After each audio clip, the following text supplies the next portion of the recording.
రే రేపు ఫ్రైడే కదా ఏ మూవీకి వెళ్దాం? ట్రైలర్స్ చూసాడు దా. ఎన్ని సినిమాలు ఉన్నాయి రేపు? రేపైతే బిజీ షెడ్యూల్ భయ్యా, 4 మూవీలు ఉన్నాయి మొత్తం మీద. అలాగా ఏమన్నాయి చూడు. మన ఉపేంద్ర యూఐ ఉందిరా. వెళ్ళాల్సిందే. అల్లరి నరేష్ బచ్చాలు మళ్ళీ ఉందిరా. ఎంకరేజ్ చేయాలి కాబట్టి వెళ్ళాల్సిందే. ముఫాసా ఉందిరా. హాలీవుడ్ని కూడా ఎంకరేజ్ చేయాలి, వెళ్ళాల్సిందే. విడుదల పార్ట్ 2 ఉందిరా. అమ్మా అదే తప్పకుండా వెళ్ళాల్సిందే. అన్నిటికీ వెళ్ళాల్సిందంటే ఎలా ప్రీమియర్లు ఏమన్నా ఉన్నాయి చూడు. అల్లరి నరేష్ ఒకటే ఉంది భయ్యా ప్రీమియర్. బుక్ చేసి వెళ్ళిపోతాం.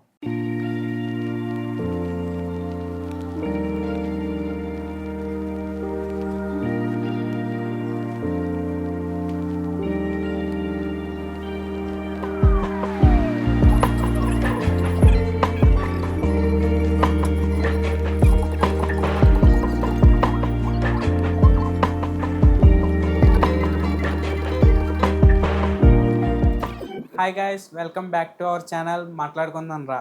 ఈరోజు మన టాపిక్ వచ్చేసి బచ్చలమల్లి మూవీ అనమాట. ఈ రోజు నైట్ మేము ప్రీమియర్ షో చూసి వచ్చాము. షో చూసి వచ్చిన తర్వాత మా వ్యూస్ ఏంటి, మేమేం మాట్లాడాలనుకుంటున్నాం సినిమా కోసం అన్నదే ఈ వీడియో. సో మెయిన్ థింగ్ ఏంటంటే ఎవరైనా సరే మూవీ చూడకపోతే చూసి వచ్చి ఈ వీడియో చూడండి.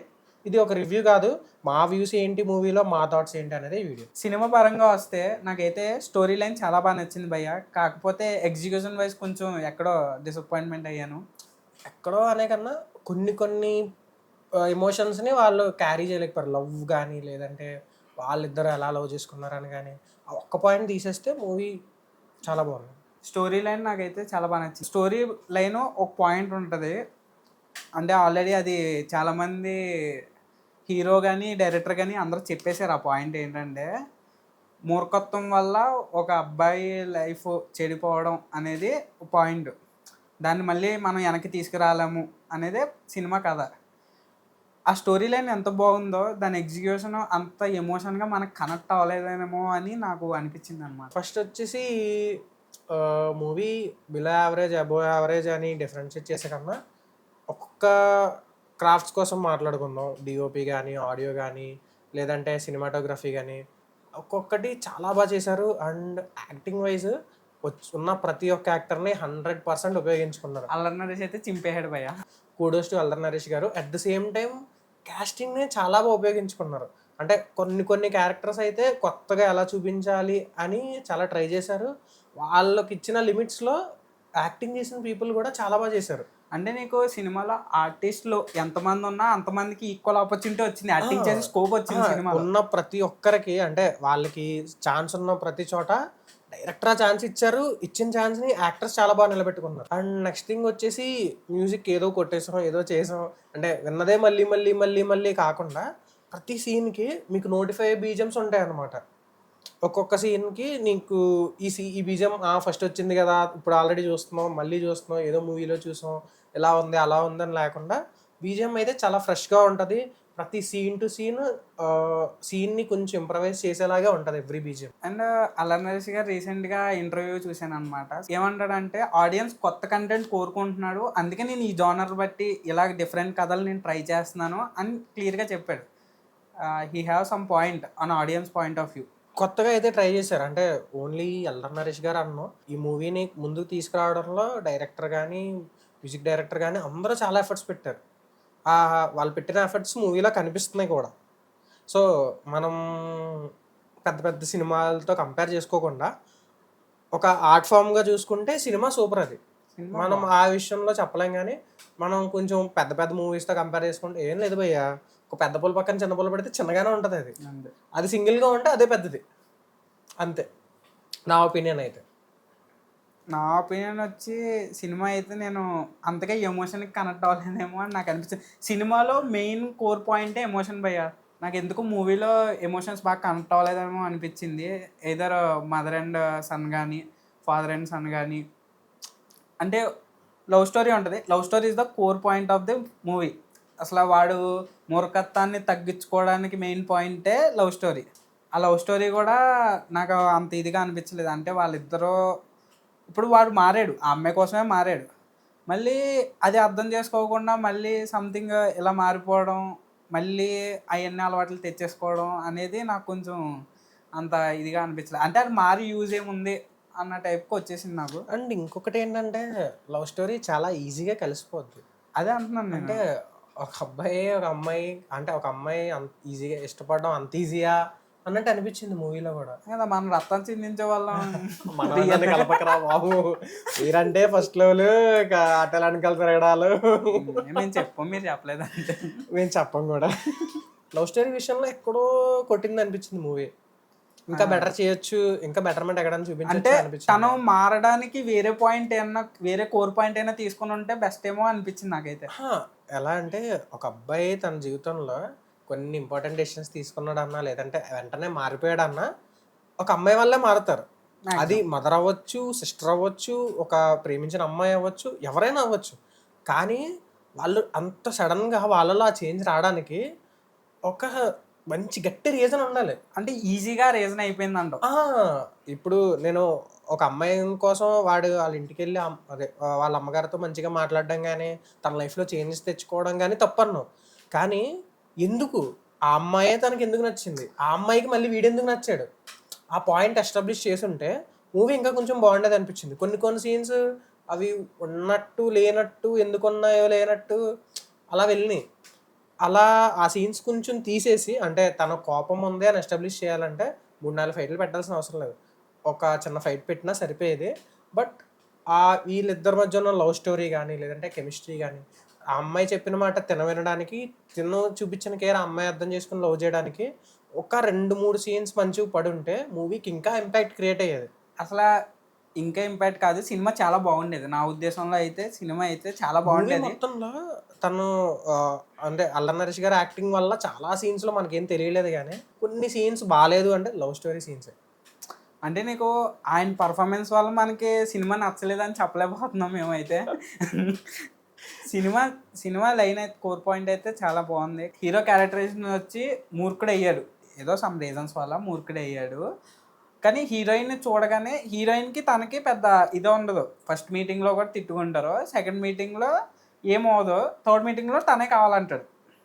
కావాలన్నాకి ఆ 3 సీన్లకి ఉన్న పాయింట్ ఏదైతే ఉందో అది కనెక్టివిటీ లేదు. అంటే ఈజీగా తిను కూడా ఈజీగా ప్రేమలో పడిపోతాడు. తన ప్రేమలో ఎందుకు పడతాడనేది తనకే తెలియదు.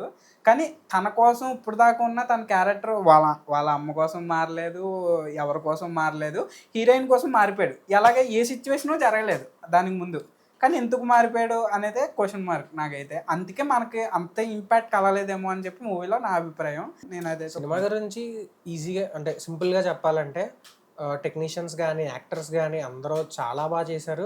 And at the same time special మనం ఇవ్వాలి అంటే ప్రసాద్ బెహ్రా గారికి ఇవ్వాలి. ఆయన చాలా బాగా యాక్ట్ చేశారు. ఆయన స్మాల్ స్కేల్ మీడియా యూట్యూబ్ నుంచి బిగ్ స్క్రీన్స్ మీద కనిపిస్తున్నారు అంటే పుల్ ఆఫ్ చేయగలరా అని కొంతమంది అనుకున్నారు, మేము కూడా అనుకున్నాం. కానీ ఆయన 100% బిగ్ స్క్రీన్లో ఉండాలి. నిజంగా అల్లరి నరేష్ గారు ఒక ఇంటర్వ్యూలో మొన్న ప్రీ రిలీజ్ ఈవెంట్లో చెప్పారు, కొన్ని రోజులు అయితే ప్రసాద్ బెహ్రా డేట్లు దొరకని. మేబీ అది నిజం కూడా కావచ్చు. ఇన్ కేస్ మీరు ఒక ప్రీ-90s మూవీ తీస్తూ అది ఒక గోదావరి స్లాంగ్ రిలేటెడ్ అది అయితే డెఫినెట్లీ ప్రసాద్ బెహ్రా లేకుండా సినిమా అవ్వదేమో అన్న ఇది అనిపించింది నాకు. మ్యాండేటరీ క్యారెక్టర్ అయిపోతాడు ఖచ్చితంగా. ఎవరున్నా లేకపోయినా ప్రసాద్ బెహ్రా ఈజ్ మ్యాండేటరీ అనిపించింది. అండ్ మూవీ గురించి సింపుల్గా చెప్పాలంటే భయ్య, అన్ని ఆస్పెక్ట్స్లో మూవీ చాలా బాగుంది. అందరూ వెళ్ళి చూడండి except for that love track. And one more thing ఏంటంటే, మీరు ఒక మంచి న్యూ ఇయర్ రెజల్యూషన్ తీసుకోవాలి అనుకుంటే డెఫినెట్లీ మూవీ చూడండి, క్లైమాక్స్ చూడండి. మూవీ కోర్ పాయింట్ ఏంటంటే, మనం లైఫ్లో ఒక చిన్న విషయాల కోసం మన లైఫ్ మొత్తాన్ని నాశనం చేసుకుంటాం. అంటే ఒక చిన్న క్వశ్చన్ ఒక మనిషిని ఎందుకు ఇలా చేసావు, లేదంటే ఎందుకు నాతో లేవు అని అడగాల్సిన ఛాన్స్ వచ్చినప్పుడు అడిగేయండి. అంతేగాని లైఫ్ లాంగ్ దాన్ని సాగదీసుకొని ఒక రిగ్రెట్ ఫీల్ అవ్వకండి. ఎందుకంటే మీరు ఒక స్టేజ్ దాటేసి లైఫ్ ఎండ్కి వెళ్ళిపోయిన తర్వాత ఆ రోజు ఎలా ఉంటే బాగుండేమో అని రిగ్రెట్ ఫీల్ అవ్వకండి. మీకు ఒక పర్సన్కి మధ్యలో ఒక చిన్న సమస్య కానీ పెద్ద సమస్య కానీ ఏమైనా ఉంటే మేబీ అది నిన్న మీరు సార్ట్ చేసుకోలేకపోయి ఉండొచ్చు, మొన్న సార్ట్ చేసుకోలేకపోయి ఉండొచ్చు. బట్ ఈరోజు ట్రై చేయండి, ఈరోజు వెళ్ళి మాట్లాడండి. ఈ ఇయర్ని మంచి నోట్ మీద ఎండ్ చేసి నెక్స్ట్ ఇయర్ని ఒక న్యూ నోట్ మీద స్టార్ట్ చేయండి. అంటే నువ్వు ఏ ఉద్దేశంతో అంటున్నావు అంటే, ఎవరికైనా ఏమైనా గొడవ అయితే అవి అలా అంటున్నావా? అంటే ఇప్పుడు మనం ఒక మనిషితో మనకి ఏదైనా ఇష్యూ వచ్చి వాళ్ళ వల్ల మనం బాధపడ్డామంటే ఎంత బాధపడితే వాళ్ళ మన లైఫ్లో అంత ఇంపార్టెంట్ అని అర్థం. బేసికల్లీ అంటే సినిమా స్టోరీలో కూడా కీ పాయింట్ ఏంటంటే ఫాదర్ అండ్ సన్ మధ్యలో ఉన్న ఒక ఇష్యూ అనమాట. సో తన లైఫ్ని అంత చేంజ్ అయిందంట. అంటే ఒక 10th స్టేట్ ఫస్ట్ వచ్చిన అబ్బాయి లాస్ట్కి ఏమయ్యాడు అంటే తన లైఫ్లో ఏం అచీవ్ చేయలేదు చాలా వరకు అంటే హీ హాస్ పొటెన్షియల్. మళ్ళీ మధ్యలో ఆ అమ్మాయి వల్ల తను చాలా అచీవ్ చేస్తాడు, అంతే టైంలో పోగొట్టుకుంటాడు, వదిలేసుకుంటాడు అన్నీ. సో నీ కోపం విలువ ఎంత అంటే చిన్నప్పుడు వాళ్ళ నాన్న మీద కోపం విలువ వాడి జీవితం, పెద్ద అయిన తర్వాత ఆ అమ్మాయి మీద కోపం విలువ ఏంటంటే తను తెచ్చుకున్న సక్సెస్. అంటే నువ్వేమంటున్నావు అంటే ఒకసారి అలా చేసుకునే బదులు ఒక్కసారి వెళ్ళి ఒకసారి మాట్లాడుంటే అయిపోయేది కదా. తగ్గితే తప్పేంటి, అంతే. బయట ఎవడో రోడ్డు మీద వెళ్ళేవాడి దగ్గరికి వెళ్ళి నువ్వు చెయ్యని చెప్పట్లేదు. అదే కదా, నీకు ఇంపార్టెంట్ ఈ మనిషి అన్నప్పుడు ఒకసారి తగ్గెళ్ళి అడుగు. నీకు ఇష్టమైన వాళ్ళు, నీతో కలిసి ఉండాలనుకున్న వాళ్ళతో వాళ్ళ దగ్గర తగ్గితే తప్పే లేదు భయ్యా. మనకి ఇష్టమైన వాళ్ళ దగ్గర తగ్గితే తప్పేం లేదు, అంతే. దానికి తోడు అందులో మన పేరెంట్స్ దగ్గర తగ్గితే అస్సలు తప్పలేదు. అంటే మనకి ఒక ఏజ్లో ఉన్నప్పుడు వాళ్ళు చేసింది రైటా రాంగ్ అనేది తెలుసుకునే జడ్జ్ చేసే ఏజ్ మనది కాదు అది.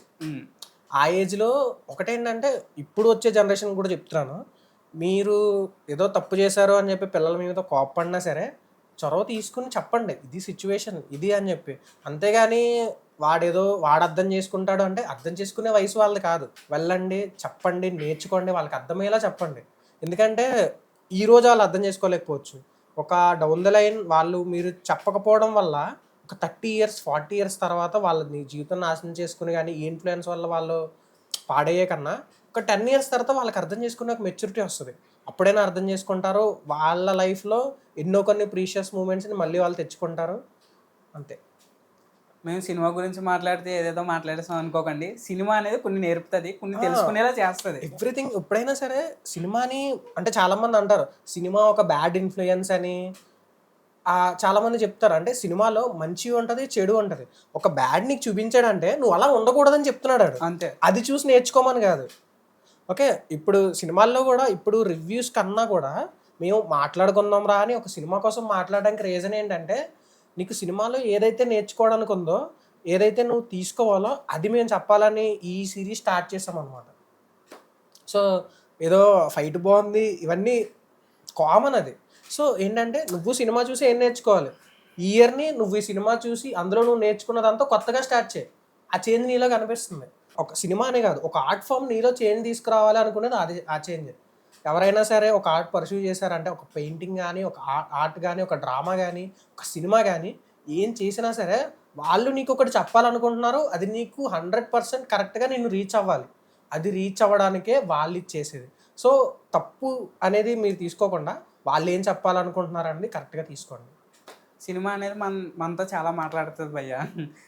అది మాట్లాడింది మనం అర్థం చేసుకుందామా కరెక్ట్గా లేదా అన్నది పాయింట్ అనమాట. సినిమా చూసి మనం చాలా నేర్చుకోవచ్చు, మోటివేట్ అవ్వచ్చు, ఇన్స్పైర్ అవ్వచ్చు.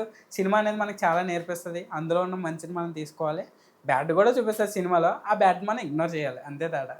దీంతో ఎండింగ్ దిస్ వీడియో అనే గుడ్ నోట్. అందరూ వెళ్ళి మూవీ చూడండి, అండ్ మూవీలో చూసిన దాన్ని నేర్చుకొని మీరేం చేశారు, లేదంటే ఈ ఇయర్లో మీరు ఎవరికైతే సారీ చెప్పారా, లేదంటే వాళ్ళ సైడ్ ఆఫ్ స్టోరీని అర్థం చేసుకున్నారా అనేది కింద కామెంట్స్లో చెప్పండి. Thank you guys.